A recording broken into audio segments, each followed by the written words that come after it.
तो माँ का यह कर्तव्य है कि अपने बच्चों को कुपथ से जाने से रोके। नहीं नहीं नहीं नहीं, इट्स नॉट गुड, मत जाओ इधर, ये ठीक नहीं है, तुम्हें धर्म पथ पर चलना है मेरे बेटे, तुम धर्म पथ पर चलो। पर हम सब बस एक ही चीज सिखा रहे हैं, बढ़िया कमाना। दो घरों में शादियां लगती हैं तो पूछते हैं बेटा कहाँ है, बोला वो CDPO वहां पर ऐसा है। अच्छा कितना है, बोला ऐसे तो 1 लाख का है सैलरी, बाकी ये वाला ऊपर से ऊपर की काफी है। ये ऊपर का क्या होता है जी? मैं पूछता हूं भारतवासियों आपसे, ये ऊपर का क्या होता है? और जितनों को देखो चाय दुकान, भ्रष्टाचार बड़ा बढ़ गया। तुम्हारा बेटा भ्रष्टाचार कर रहा है कि कोई और कर रहा है?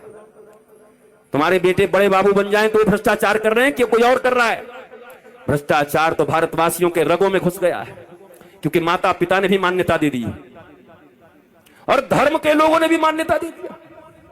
हमारे जैसे धर्मगुरु भी कहते हैं जितना पाप करना है करो, जितना माल कमाना करो, 10% हमको दे देना, दान दे देना, तुम्हारा सब शुद्ध हो जाएगा। वाह भैया कमाल है, ऐसा धर्म तो मैं पहली बार पढ़ा, मुझे किसी शास्त्र में नहीं मिला।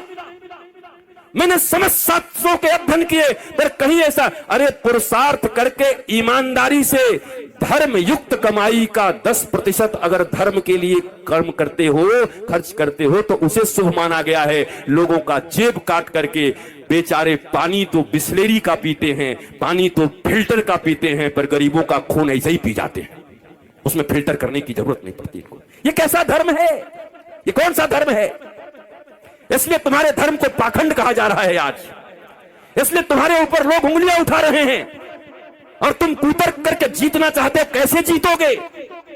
जीत सदा सत्य की होती है। अगर तुम्हारे भीतर सत्य हो, अगर तुम्हारे भीतर साहस हो, अगर तुम्हारे भीतर सत्य पर चलने का और धर्म पर चलने का नियत हो, तो चाहे लोग कुछ भी कहें, पर विजय तुम्हारी होगी। सत्यमेव जयते। पर तुम झूठे हो, मक्कार हो, तो तुम्हारी विजय कभी नहीं हो सकती। मेरे भारतवर्ष के लोगों, जगो। विवेकानंद ने कहा था, उत्तिष्ठत जागृत प्राप्य वरान्य निबोधता। उठो जागो। उठ के जाग के क्या करो? ट्रेन लूटो। एक ने कहा उठो, सब उठ गए। जागो, बोला जाग गए। उठो, क्या ट्रेन लूटो, बैंक लूटो। कमाल आदमी है भाई। उत्तिष्ठत जागृत, उठो जागो। उठो और जाग के क्या करोगे? तो वेद कहता है प्राप्य वरान्य निबोधता। श्रेष्ठ महापुरुषों की उंगली पकड़ करके, उनके वचन और उनकी आज्ञा में चल करके अपने अपने परिवार, अपने देश और पूरी पृथ्वी में सत्यम शिवम सुंदरम का ध्वज लहरा दो। ये हमारा वेद कहता है, ये हमारी संस्कृति कहती है, ये हमारा धर्म कहता है, ये विवेकानंद कहते हैं। जिन विवेकानंद को तुम इतना मानते हो, ग्रेजुएट, और उनके गुरु 5वीं क्लास फेल। ठाकुर रामकृष्ण परमहंस 5वीं class fail. Swami Vivekananda graduate. जब अंतिम समय में स्वामी विवेकानंद को ठाकुर रामकृष्ण परमहंस ने मस्तक पर हाथ रख करके और फूट फूट करके रोने लगे, तो विवेकानंद ने पूछा, व्हाई आर यू क्राइंग? क्यों रो रहे हो गुरुजी, क्या हुआ? बोला आज मैं कंगाल हो गया। अरे नरेंद्र, बोला कंगाल हो गए? बोला हाँ, मैंने सब तुम्हें दे दिया। विवेकानंद कहते हैं मुझे विश्वास नहीं हुआ था। How is it possible? कोई किसी को छू के कैसे ज्ञान दे सकता है? मुझे विश्वास नहीं हुआ था। परंतु जब शिकागो की सभा में खड़े होकर के, और शिकागो की सभा में जब विवेकानंद बोलने लगे, जो गुलाम भारत से निकला हुआ एक बालक, उस समय भारत गुलाम, और वहां से निकला हुआ भारत, गुलामों की कितनी पूछ होती थी विदेशों में, कुछ नहीं, पर खड़े होकर के अपने 5वीं क्लास एकेडमिक फेल, परंतु ज्ञान में सर्वश्रेष्ठ, जय राम जय कृष्ण सेयामी राम कृष्ण, उनके दिए हुए ज्ञान से पूरे अमेरिका को अपने पैरों में गिरा दिया। उनका नाम स्वामी विवेकानंद है। वो स्वामी विवेकानंद अपने गुरु के कारण थे और किसी के कारण नहीं थे। नहीं तो क्वालिफिकेशन गुरु की 5वीं क्लास फेल है। आज घर में माता पिता पढ़े नहीं होते और बहू आ जाती है थोड़ी पढ़ाई, तो उन्हीं से अंग्रेजी बोलने लगते, डर्टी डर्टी। वो डर्टी है तुम्हारी माँ, वो सास, जिसने उस बच्चे को जन्म दिया, जिसके सुहाग के चिन्ह को धारण करके तुम पूरी दुनिया में ऐसे घूम रही हो, तुम उसको डर्टी कह रही हो। सास को तुम माता और पिता को डर्टी कह रहे हो, उनको अज्ञानी कह रहे हो, उनको इलिटरेट कह रहे हो। ये संस्कार है भारत के। मेरे प्यारे भारतवासियों, 16 संस्कारों को अपनाओ। ये रात में शराबियों और कबाबियों के बीच में विवाह करने का झंझट छोड़ो। ये हमारे कभी भी सनातन धर्म में नहीं होता था।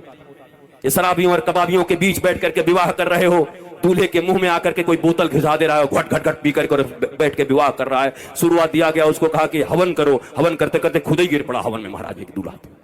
हमके तेरा ही हवन हो जाएगा यहीं पर। शराबी कबाबी लोग, दो तरह के कार्ड बनवाया करो, एक लाल एक पीला।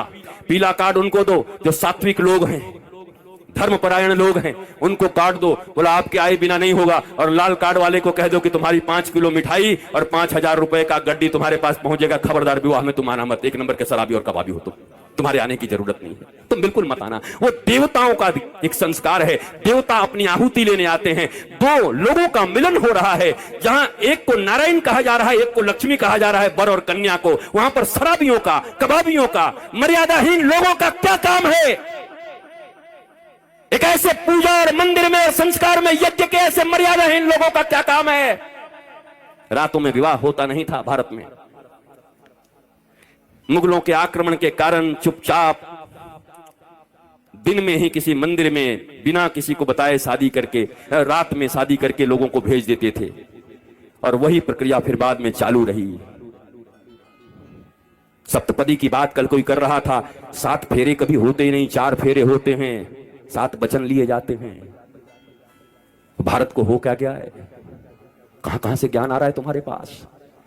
कहां से ज्ञान का खजाना मिला है तुमको? ये सब फिल्मी ज्ञान से चलाओगे दुनिया देश? तो नहीं महाराज जी, नदिया के पार में हम देखे थे, जब तक पूरे ना हो फेरे सार, तब तक ना दुल्हा ना दुल्हन। अब नदिया का पार बताएगा कि सनातन धर्म क्या है, बताओ। तो ये वेद कहां गए, ये ऋषि कहां गए, ये मुनि कहां गए, ये तपस्वी कहां गए?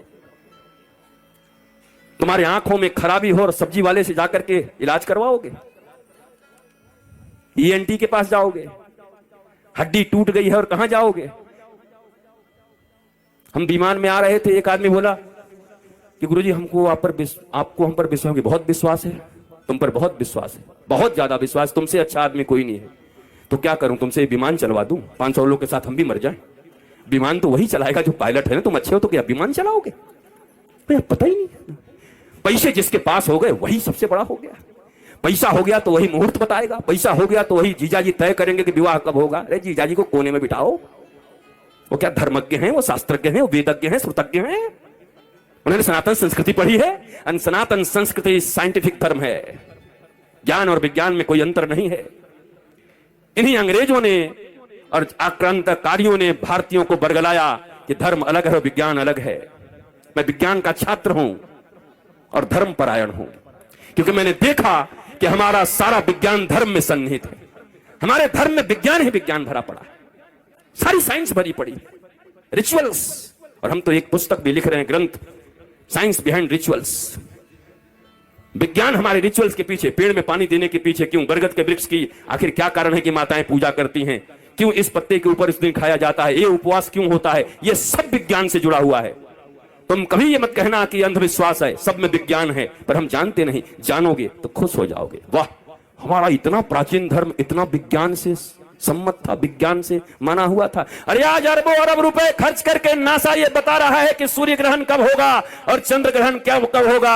1000 वर्ष पहले भी हमारे गांव में पंडित जी पोथी लेकर के पतरा खोल के बता देते थे कि बुधवार को 7:35 पर चंद्र ग्रहण लगेगा। तब नासा कहां था? और उसी समय पर चंद्र ग्रहण होता था, उसी समय पर सूर्य ग्रहण होता था। मेरे भारतवासियों, अपनी गंभीरता और गरिमा को खो मत। तुम रीच हो, तुम समृद्ध हो, तुमसे बड़ा अमीर कोई नहीं है।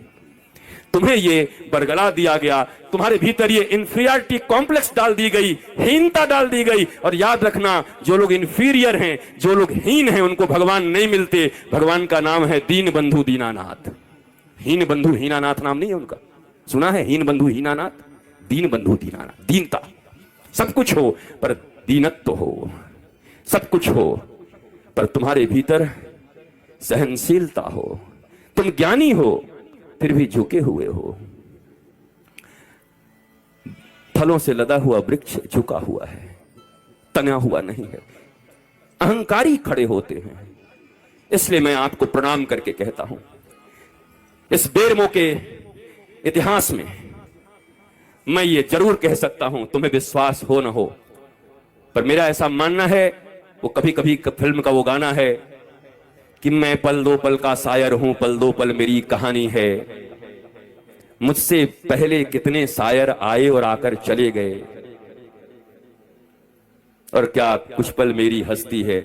मैं भी एक पल का किस्सा हूं, तुम भी एक पल के किस्से हो, कल तुमसे जुदा हो जाऊंगा जो आज तुम्हारा हिस्सा हूं। मैं पल दो पल का शायर हूं।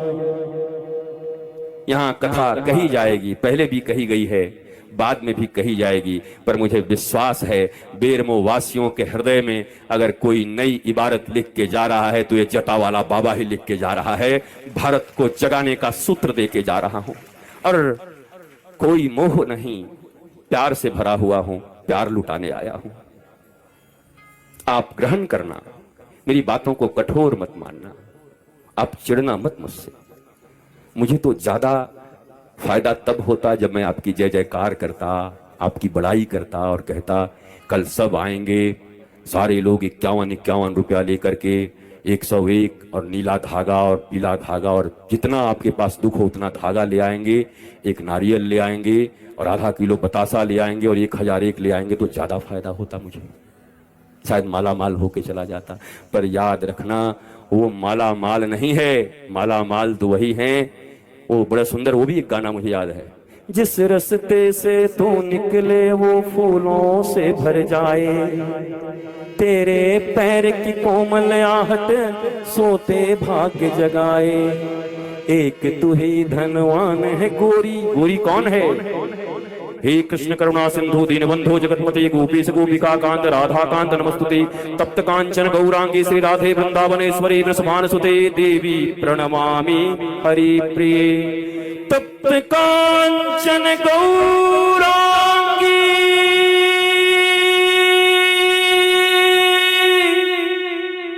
गौरांगी श्री राधा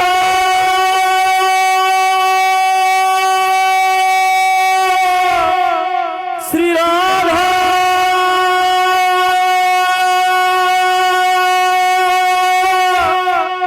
श्री राधा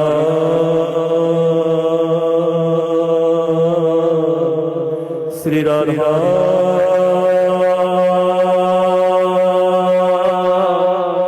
तप्त कांचन गौरांगे श्री राधा श्री राधा श्री राधा श्री राधा। हमारे लिए गोरी और कोई नहीं है, किशोरी ही है, गौरांगी राधा ही है मेरे लिए गोरी। और शास्त्र भी यही कहता है, तप्त कांचन गौरांगी श्री राधा। मैं उस गोरी की बात करता हूं, मैं किसी रेखा और जया प्रदा की बात नहीं, जया बहादुरी की बात नहीं कर रहा हूं, जया बच्चन की कौन खाए गोरी का यार बलम तरसे।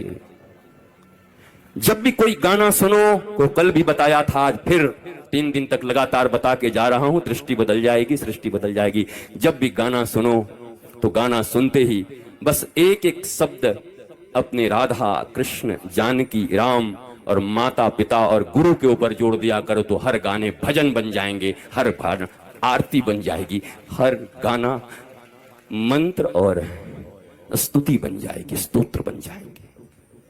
शब्द खराब नहीं होते, भाव खराब होते। मंदिर में बैठकर भी अगर भाव दूषित है तो भगवान नहीं बचाएंगे। और मैंने सुना है कि कहीं भी बैठे रहो, भाव तुम्हारे अच्छे हैं, कृष्ण तुम्हारे साथ है। वो भावना ही भावग्राही जनार्दना, भावग्राही जनार्दना। भागवत जी में एक बड़ा सुंदर प्रसंग आता है, देवहूति माता का विवाह हो रहा है कर्दम ऋषि के साथ। मनु और शत्रुपा की पुत्री हैं, लेकर के गए तो कर्दम ऋषि ने देखा, जब कर्दम ऋषि बड़े तपस्वी थे, आज तक किसी स्त्री को देखा नहीं था, जब देखा देवहूति को तो देखने लगे टक में से मार के, बड़े भारी ऋषि। मनु शत्रुपा ने कहा, ये तो भगवान ने कहा था बड़ा बढ़िया बर है, तो गुंडा लगता है। ये बताओ, माँ बाप के सामने कोई ऐसे बेटी को देखता है? एक टक आंख फाड़ के ऐसे दिखे जा रहा, ऐसे दिख रहा है। तो किसी ने कहा, अरे महाराज बेइज्जती कराओगे, महर्षि हो, 10,000 वर्ष तपस्या कर रहे हो, बोला क्या देख रहे हो इतना? मेरी बेटी बहुत सुंदर है। उसी समय कर्दम ऋषि ने कहा, मैं देख रहा हूं ब्रह्मा जी कैसी सृष्टि है तुम्हारी, कैनवास तो एक ही है, उसी कैनवास पर कैसे कैसे चित्र बना दिए हो, कैसी नासिका, कैसे कर्ण। अरे मैं देवहूति को देखते देखते तुम्हारी बेटी को नहीं, मुझे राधा रानी और जानकी की याद आ गई। मैं इनका दर्शन करने लगा तुम्हारी बेटी के भीतर में। भोग से योग की ओर चले गए, योग से भोग की ओर नहीं, भोग से योग की ओर। क्या देखते हो, इसमें क्या बुराई है? कुछ सुंदर देख ही लिया तो बुराई क्या है? सुंदरता देखनी ही चाहिए। सुंदर गुलाब का फूल देखने तो उसमें कोई बुराई है? बड़ा बड़ा गुलाब कितनी सुंदर है, बड़ा ये कमल कितना सुंदर है, ये घर कितना अच्छा बना है, अरे अच्छा ये हीरा कितना अच्छा, अरे पांडाल कितना अच्छा सजा है, अच्छा आज आपने कपड़े कितने अच्छे पहने। तो अगर कोई इंसान सुंदर है देख लिया तो अपराध हो गया। बस ये याद रखना उस समय, जिसकी रचना इतनी सुंदर वो कितना सुंदर होगा, वो कितना सुंदर होगा। सुंदरता देखो, पर ये याद रहे कि सुंदरता को बनाने वाला कितना सुंदर होगा। मेरा श्याम सुंदर कितना सुंदर होगा, मेरे रामचंद्र कितने सुंदर होंगे। ये चटक ये मटक फूलवन सा महक, सब कुछ सरकार तुम्हीं से है। ये कौल करार मेरा सारा व्यापार, सब कुछ सरकार तुम्हीं से है। जो कुछ है तुमसे है, मैं मैनेजर हूं, तुम मालिक हो। कभी मालिक मत बनना, ना अपने बच्चों के, ना अपने काम के, ना अपने पैसे के, ना अपने घर के, ना अपने शरीर के। तुम मैनेजर हो, मैनेजर की तरह रहना। मालिक तो परम पिता परमेश्वर हैं, राम और कृष्ण हैं। तुम कह देना कि मैं तुम्हारी ड्यूटी ठीक से निभा रहा हूं, तुम अपने प्रेम और आशीर्वाद के रूप में मुझे तनख्वाह देते रहना। मैं सब कुछ संभाल दूंगा, जो जो तुमने मुझे दिया है सब धर्म कर्म में लगा दूंगा, मैं सबको इंसान सच्चा बना दूंगा। ये काम करो, मालिक मत समझो अपने आप को। ये मालकियत ही अहंकार पैदा करती है। मालिक तो एक है। तुम्हारी सांसें भी तुम्हारे पास नहीं है। कोरोना ने बता दिया कि तुम कितने मालिक हो। माता पिता को प्लास्टिक के बैगों में चैन बंद करके दूर से देख देख के जलवा दिया लोगों ने। खोलने की हिम्मत नहीं हुई, साहस नहीं हुआ। जो हृदय से चिपका कर रखते थे दूर से हटा दिया। आप देखेंगे परमिशन अगर कोई दे भी रहा था डीएम, तो लोगों ने कहा नहीं महाराज ले जाइए, हमारे बाल बच्चा का क्या होगा। कहां गए रिश्ते? एक दिन तेरा खून ही अपना तुझको आग लगाएगा। आसमान में उड़ने वाले, आसमान में उड़ने वाले मिट्टी में मिल जाएगा।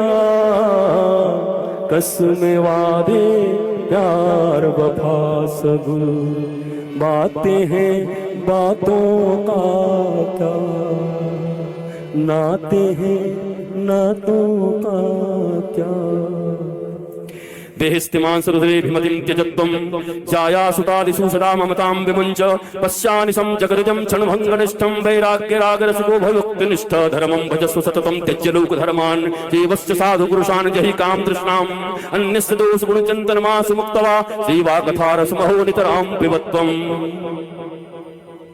ये ज्यादा समझ में आया कि पहले वाला? प्यार से बताओ, पहले वाला। इसलिए गाने भी गाते हैं ना, तो हमारी पीढ़ियां अब उतना संस्कृत नहीं जानती। धीरे धीरे इन गानों के माध्यम से फिर अपनी संस्कृति को हम लौटेंगे, मूल अर्थ को समझेंगे। गलत मत समझना। लोग कहते हैं बाबा जी केवल गाना गाते हैं। बाल बच्चे तुमने पैदा किए, सिनेमा और टीवी तुम दिखा रहे कि हम तुम्हारे बच्चों को सिनेमा दिखवा रहे हैं? गाना हम ही दिखवा रहे हैं क्या? घर घर में हमारी सीडी चल रही है क्या? हमने सिनेमा डिस्ट्रीब्यूशन का कोई ये लिख रखा है क्या? तुम्हारे बच्चों को हम दिखा, तुम्हारे बच्चे खुद मल्टीप्लेक्स में देख रहे हैं, लगा लगा कर सुन रहे हैं। तुमसे तुम्ही को चुरा लो, हम सुना रहे हैं। ये कौन सुना रहा है? बोलो, हम सुना रहे कि तुम सुना रहे हो? जब वो उसमें डूबे हुए हैं और कोई आकर के बैठ के जटा लेकर के उनको कहेगा धर्मं भजस्व सततं त्यज लोकधर्मान्, बोला ये सब बाउंसर हो गया। तभी कोई ऐसा आएगा जो उन्हीं की भाषा में उनको समझाएगा। तो प्यार तो सबको समझ में आता है, अपना आनंद सबको समझ में आता है। सभी चाहते हैं सुखी रहना, सभी चाहते हैं आनंदित रहना, सभी चाहते हैं मुस्कुराते हुए रहना। एयर होस्टेस की मुस्कुराहट नहीं, श्री कृष्ण की मुस्कुराहट चाहिए। एयर होस्टेस की मुस्कुराहट तो 1 घंटे की है, जब तक फ्लाइट में हो तब तक बुढ़े हो, खूसट हो, दांत निकला हो, बदबू आ रही हो, तब भी टिंग टोंग वो आएगी। हेलो सर, वाटर दीजिए। मैं यही देखते रहता हूं बैठ करके प्लेन में, हम कि बताओ इस बुढ़े को क्या पड़ी है भैया।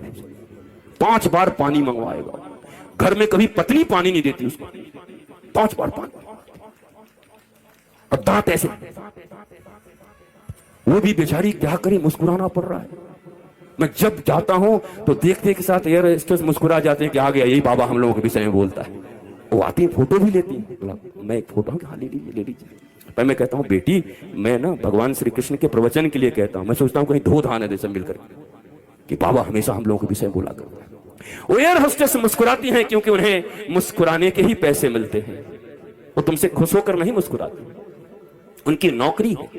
नीचे उतर करके और एयरपोर्ट से बाहर निकल करके उसको जाके पकड़ के जरा पानी पिलाओ, निकाल के सैंडल मारेंगे पटाख से, तेरे बाप के नौकर है पानी पिलाए। अरे फ्लाइट में मेरी नौकरी है कि हाँ मेरी नौकरी है, पानी पिलाए तुमको यहां। एयर होस्टेस की मुस्कुराहट 1 घंटे की है, मजबूरी की है, पापी पेट का सवाल है। पर एक हमारे श्री कृष्ण हैं, जब मथुरा पर जरासंध ने आक्रमण किया, काल यवन को लेकर 23 करोड़ सेना को लेकर के आक्रमण किया। काल यवन मिस्र का राजा था, इजिप्ट का। उस समय अगर भौगोलिक दृष्टिकोण से बात करोगे, मैं जियोलॉजी और ज्योग्राफी दोनों पढ़ा हुआ हूं, तो मैंने उसको भी मार्क किया है। उस समय इजिप्ट के राजा थे वो काल यवन। जब 23 करोड़ सेना को लेकर के हमला किया तो पूछा काल यवन ने कि भाई मैं पहचानूंगा कैसे कृष्ण कौन है। कहा धोती पहनते हैं, ऐसा होगा, मोर का पंख लगाया होगा, बंसी लिया होगा। अरे कहा ऐसे 1.5 रुपए का बंसी तो कोई भी खरीद के बजाने लगेगा आजकल। कोई मोर पंख लगा लेगा, धोती पहन लेगा, ऐसे पहन कर कृष्ण बन जाएगा, एकदम खड़े होकर के डांडिया करने लगेगा ऐसे करके। महाराज आजकल कर ही ले, 50 आदमी कृष्ण बन जाए और डांडिया करने लगे गोपी बन करके, क्या पता है। वो तो 10,000 रुपए का ड्रेस है, खरीद के तुम भी बन जाओ। कालीवन ने कहा कोई पक्का पहचान बताओ श्री कृष्ण का। बोला हाँ वो मुस्कुराता है। बोला मुस्कुराते तो सब हैं। तो जरासंध ने कहा हाँ मुस्कुराते सब हैं। कब? जब अनुकूल परिस्थिति होती है। श्री कृष्ण वो है, चाहे अनुकूल परिस्थिति हो या प्रतिकूल हो, उनके चेहरे से मुस्कुराहट कभी जाती नहीं। 23 करोड़ जब सेना सामने खड़ी थी तो सबकी मुस्कुराहट गायब हो गई। एक आदमी मुस्कुरा रहा था। कालीवन ने कहा यही श्री कृष्ण है। भगवान ने कहा मैं ही हूं, आजा। मुस्कुरा मैं ही सकता हूं, बुरी से बुरी परिस्थितियों में भी, परिस्थिति कुछ भी हो। सीताराम सीताराम सीताराम कहिए, जाहि विधि राखे राम आही विधि रहिए। ये भावना हो जीवन में।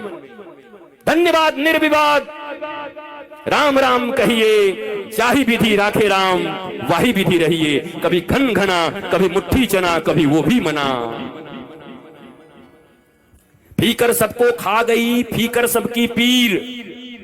फीकर सबको खा गई, फीकर सबकी पीर। अब फीकर की जो फांकी करे, वाको नाम फकीर, वाको नाम कबीर। जो फिक्र को भी खा जाए ऐसे करके। आया है खराब समय, समय है ना, समय खराब आया है, अच्छा भी हो जाएगा। जब सुख नहीं टिका तो दुख कहां से टिकेगा। जब सदा सुख नहीं टिकता तो सदा दुख भी कैसे टिकेगा। टिकने वाला तो आनंद है। सच्चिदानंद भगवान की शरण में जो रहता है, नॉलेजफुल होके रहता है, ज्ञानवंत होके रहता है। ज्ञान जरूरी है, ज्ञान। गुरु कौन है? Your living master, living ideal, आदर्श जो खड़े हैं टीचर की तरह तुम्हें ज्ञान देने के लिए, तुम्हें सारी परिस्थितियों से निकालने के लिए, उन्हें सदगुरु कहा जाता है। ऐसे कभी किसी सदगुरु की शरणागति मिल जाए तो शीश काट कर देने से चूकना मत। शीश देने का अर्थ है कान, नासिका, मुख। शिष्य का एक काम है ये गाना, जहां ले चलोगे वहीं हम चलेंगे, कि जहां नाथ रख लोगे वहीं हम रहेंगे। एक शिष्य जब ये कहता है अपने गुरु से, तो गुरु भी बहुत प्यार से कहते हैं, आ चल के तुझे मैं लेके चलूं एक ऐसे गगन के तले, जहां गम भी ना हो आंसू भी ना हो, बस प्यार ही प्यार फले एक ऐसे गगन के तले। जिनकी उम्र हो गई बड़े खुश हो गए कि गुरुजी हमारी उम्र का भी गाना गाते हैं।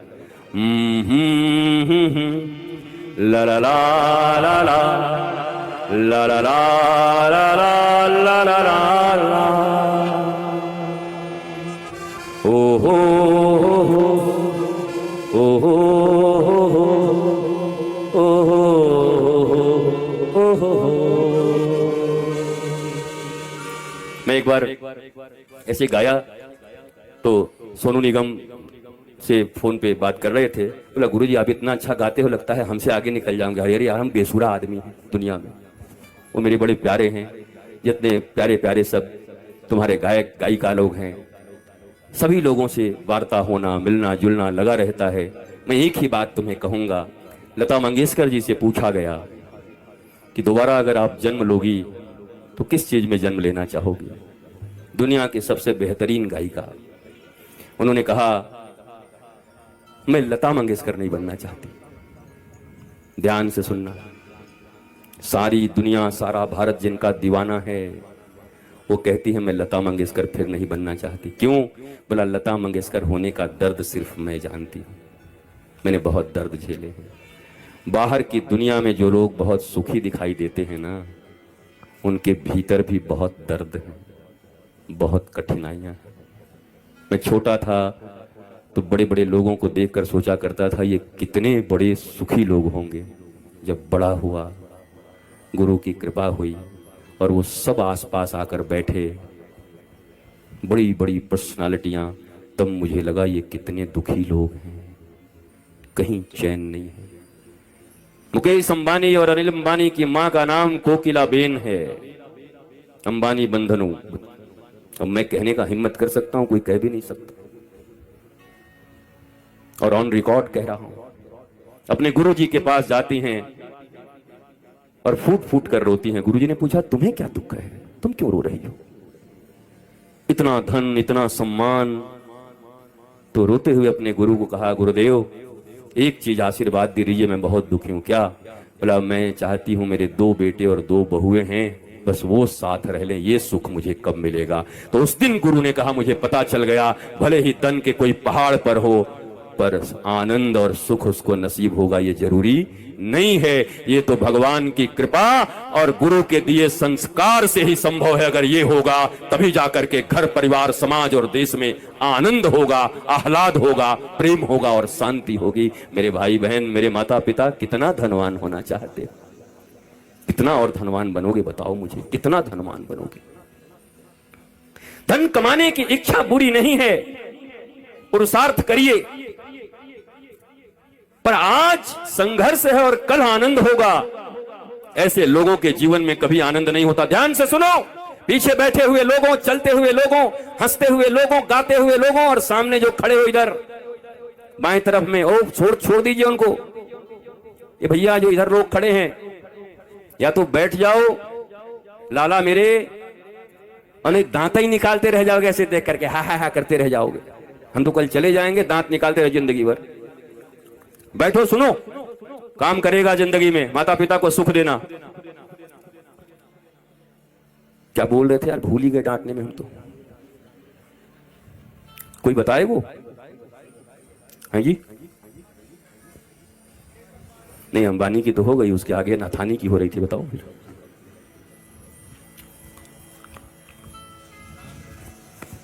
हाँ जी, हाँ साथ रहो, साथ रहो। भारत गांवों का देश है, परिवार कितना अच्छा होता था। आपने देखा है पहले के परिवार, दादाजी 4 भाई, एक गांव में घर है, बीच में तुलसी का बिरवा है, एक तरफ बड़े दादाजी, इधर उसी में फिर बहुएं, फिर छोटे काका। कितना प्यारा, घर में ही सब्जियां सब पीछे पैदा होती, अपने ही खेतों में अनाज अपने आते, कहीं कोई ऑर्गेनिक इनऑर्गेनिक की बात नहीं थी। पंजाब की तरह कैंसर की ट्रेनें नहीं चल रही थी अनाज पैदा करने के लिए। पंजाब में अनाज और कई स्टेटों में अनाज पैदा होता है, दो तरह के अनाज पैदा हो रहे हैं, एक कहते हैं बेचने के लिए, एक खाने के लिए। बेचने वाला बोला ये जहर है, और खाने वाला बोला ऑर्गेनिक अपने लिए। ये तो भारतवासियों का ईमान है। बताओ तुम जहर किसके लिए बेच रहे हो? और क्या जो जहर बेच रहे हो परमात्मा न देखता होगा? क्या वो तुम्हारे बाल बच्चों पर नहीं आएगा? तुम किसके लिए जहर बेच रहे हो? क्यों इतनी भूख है तुम्हारी जिंदगी में कि जहर बेच रहे हो? जैसे तुम्हें ऑर्गेनिक, पहले भारत में सब कुछ ऑर्गेनिक था, 4 आने किलो 8 आने किलो सब कुछ मिलता था। भारतवासी इतने तेज हैं, यूरिया मंगवाए, यूरिया मंगवा के पेस्टिसाइड मंगवाए, अब मंगवा के इतना भर दिया, ज्यादा पैदा करना है, रोग बढ़ गए, उससे ज्यादा दवाइयां बढ़ गई, जितना पैदा नहीं हो रहा है, किसान पैदा नहीं कर पा रहा है जितना, उससे ज्यादा दवाइयां खानी पड़ रही हैं। और अब ऑर्गेनिक फूड मॉल से खरीद के ला रहे हैं, जो कभी 8 आने और 1 रुपए किलो में ऑर्गेनिक सब्जियां मिला करती थी, अब 1000 रुपए किलो मॉल में खरीद के ला रहे हैं। बारे मेरे भारतवासी, बारे ज्ञानी लोग, चवन्नी में जो चीज पैदा करके स्वस्थ रहते थे, अब मॉल से 1000 में खरीद रहे हो और जहर पैदा कर रहे हो। और ये लोग कहते मैं पढ़ा लिखा हूं, I am educated, I am doing business management from London. London से मैनेजमेंट करके आए। जीना इनको नहीं आता, खाना नहीं आता, अपने बच्चों को रखना नहीं, तो मैनेजमेंट करके आए। मैनेजमेंट तो हनुमान जी से सीखो। अगर कभी जीवन में हनुमान जी के ऊपर 4-5 दिन मुझे भगवान ने अवसर दिया मेरे इस शरीर के रहते रहते, तो मेरे प्यारे बेरमो वासियों, अभी तो मैं केवल छोटा सा पोस्टर चिपका के जा रहा हूं, बाद में ट्रेलर दिखा जाऊंगा और एक बार फिल्म भी आके दिखा जाऊंगा कि वास्तव में भारतीय धर्म, दर्शन और शास्त्र क्या होते हैं, हम कितने समृद्ध हैं, हम कितने अमीर लोग हैं, हम कितने आनंदित लोग हैं। वो भी करेंगे, पर याद रखिए अपने आनंद को बचाए रखिए। शांति की कीमत पर अरबों रुपए मिले तो पांव से ठोकर मार देना। शांति चाहिए, आनंद चाहिए, घर में प्रेम चाहिए। आखिर इतना कमाते क्यों हैं, इतना परिश्रम क्यों करते हैं? कहते हैं आराम से रहेंगे इसके लिए। भगवान श्री कृष्ण पढ़ नहीं रहे थे, यशोदा ने कहा पढ़ता नहीं है। बोला मैं पढ़वे थे, का होवे वो? बोला पढ़वे थे तो आगे बढ़ जाएगो। बोला आगे बढ़वे तो का होएगो? बोला कोई ज्ञान हो जाएगो। बोला ज्ञान होवे तो कहा होएगो? बोला ज्ञान है जाएगो तो तुम्हें परमानंद मिल जाएगो। बोला परमानंद मिलवे तो कहा होएगो? भाई तो आनंद मिलेगो। बोला तो हम पहले ही से आनंद में हैं, तो पढ़वे को क्या जरूरत है? वो मैया ने कहा इसको पढ़ाएगा कौन? नहीं पढ़े 11 साल तक भगवान। वो तो देवकी के पास गए मथुरा में, तब भेजी पढ़ने के लिए। माता यशोदा का तो बुद्धि घुमा देते थे ठाकुर जी। बोला पढ़ने से क्या होगा? बोला आनंद मिलेगा। हम तो वही आनंद में हैं, हम कहां से पढ़े फिर? तो हमारे लोग ऐसे हैं, भाई देखो अक्षर सीख जाओ, पढ़ाई कर लो, अच्छे नंबर ले आओ, पर यही जिंदगी नहीं है। इस पूरे दुनिया में 90% अमेरिकन मेंटल डिसऑर्डर्स के शिकार हैं। 88% पूरी दुनिया में लोग मेंटल डिसऑर्डर्स के शिकार हैं।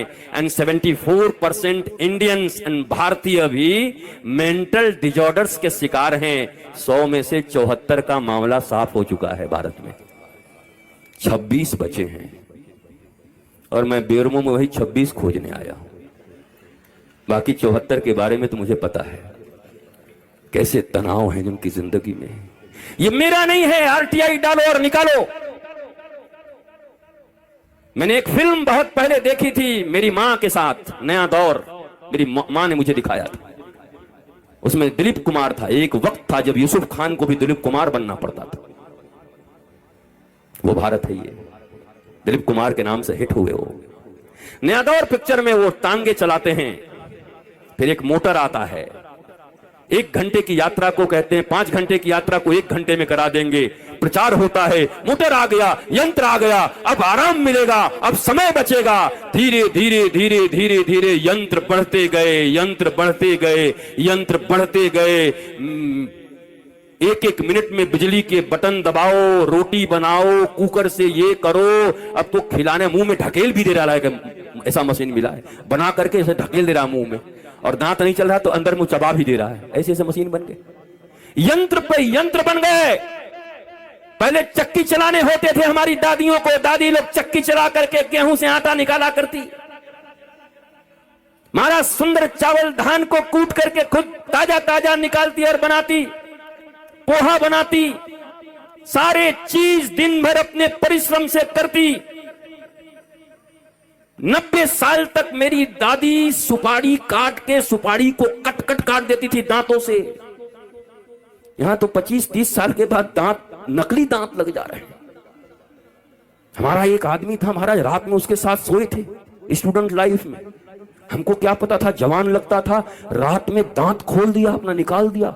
अचानक देखा तो मैं डर गया, तो कौन है? अरे बोला हम है सुनील। कि तू इतना बुढ़ा कैसे? बोला दांत निकाल कर। मैं तो तेरे को नकली दांत। बोला नकली दांत? महाराज बीभत्स लग रहा था ऐसा, नकली दांत लग गए। दांत तो लग जाएंगे, आंत कहां से लगवाओ? दांत तो लग जाएंगे, आंत कहां से लाओगे पचाने का? अमिताभ बच्चन नहीं लगवा पाए दूसरा आंत कुली के बाद। तो मिस्टर बच्चन साहब भी अद्भुत आदमी है। उनको डॉक्टर ने कहा कि एक घूंट भी अगर कभी कोल्ड ड्रिंक्स पी जाओगे तो जीना मुश्किल होगा। पर सारी दुनिया के सामने आकर के पेप्सी का प्रचार करके चले गए। कैसे रोल मॉडल हैं, कैसे सुपरस्टार हैं। कभी कभी प्रश्न उठता है जीवन में, जब आपको पता है कि ये स्वास्थ्य के लिए अच्छा नहीं, तो क्या सिर्फ 1-2 करोड़ के कारण अपने प्यारे भारतवासियों को कुछ भी प्रचार करके बता दोगे? अपने भारत के बच्चों को कुछ भी दे दोगे? ये कैसे रोल मॉडल, ये कैसे हीरो है? पर ये प्रचार तंत्र ने सच्चे गुरुओं को, माता पिता को और संतों को और ज्ञानियों को कूड़े के भाव में पीछे छोड़ दिया। इनको पाखंडी बता दिया। और ये जो कैमरे और लाइट पे चमक रहे हैं, जो प्रधानमंत्री का नाम पूछने के बाद पृथ्वीराज चौहान बता रहे हैं, आलिया भट्ट, वो हीरो हीरोइन है। पर वही अमिताभ बच्चन बेचारा अच्छा आदमी भी अच्छी बात कहता है, कभी कभी बड़ी ज्ञान की बात कहता है। अग्निपथ एक पिक्चर थी, उसमें कहता है, ए अन्ना, ये फोन भी अजीब चीज है, आदमी बोलता कुछ है। हाँ बेटा, बाबा ही हैं, तुम्हारे बाबा हैं। आओ इधर से, आओ आओ इधर आओ, भारत के सबसे श्रेष्ठ बाबा हैं, आओ इधर। तुमको पढ़ाऊंगा अभी पूरा बिठा के, आओ। मूर्ख यहां भी हैं 2-4। हम सोचे बेरमो में नहीं है, हम मिल ही जाते हैं हर जगह। क्या करें महाराज, हर जगह। अच्छा, आज बाबा ने कीर्तन भी खूब किया उधर। कहाँ कीर्तन चल रही है? खूब बढ़िया, बाबा ने जमा दिया है कि अच्छा उधर कथा चलेगा, इधर कीर्तन चलेगा।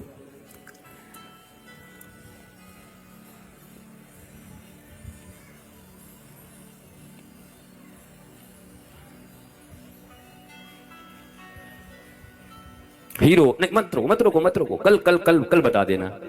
कल उनको एक शास्त्र देंगे, उनको जाके दे देना बस। एक शास्त्र देंगे, उनको बोलना कि बाबा जी भेजे, इसको पढ़ लो, ठीक हो जाएगा।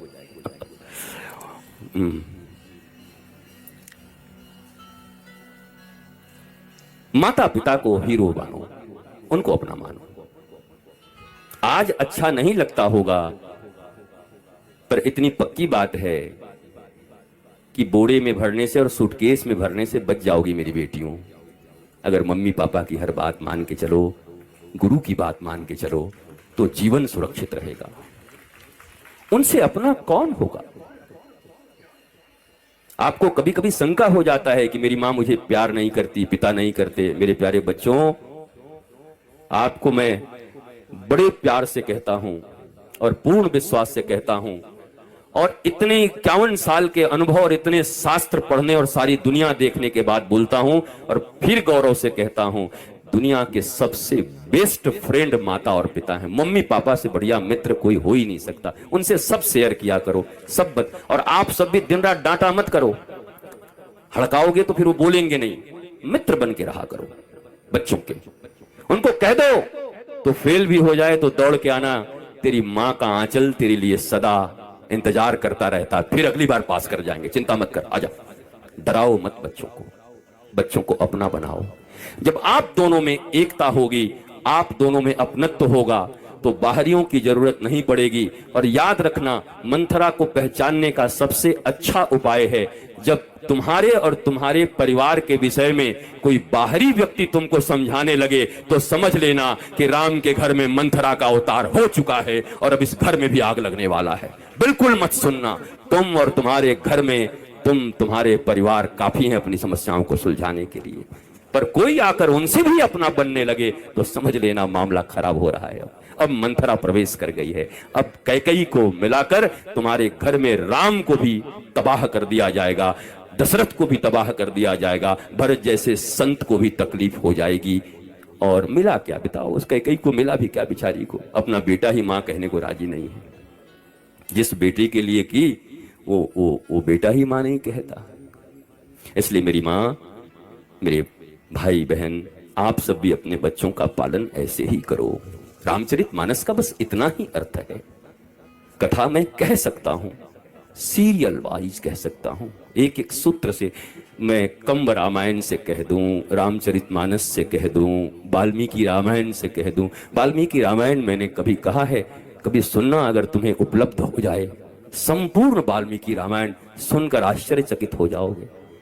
पर इन 3 दिनों में मुझे ऐसा लगता है कि रामायण के, महाभारत के, भागवत के, हनुमान चालीसा के, शास्त्रों के और इस संसार में के वर्तमान में चल रहे कुछ घटनाओं को लेकर के एक ऐसी कॉम्बो डिश बनाई जाए जो डिश टेस्टी भी हो, रुचि भी जिसमें हो, और जो नीतिवान भी हो, जिसमें धर्म भी हो और उसको सुनने में भी रुचि आए। इसलिए मैंने एक डिश आपके लिए बनाया है और इसका नाम है त्रिदिवसीय राम विमर्श महोत्सव, जो सबके जीवन में आराम ले आएगा, आनंद ले आएगा, प्रेम ले आएगा, सबके घरों में शांति ले आएगी बस इसका पालन करने से।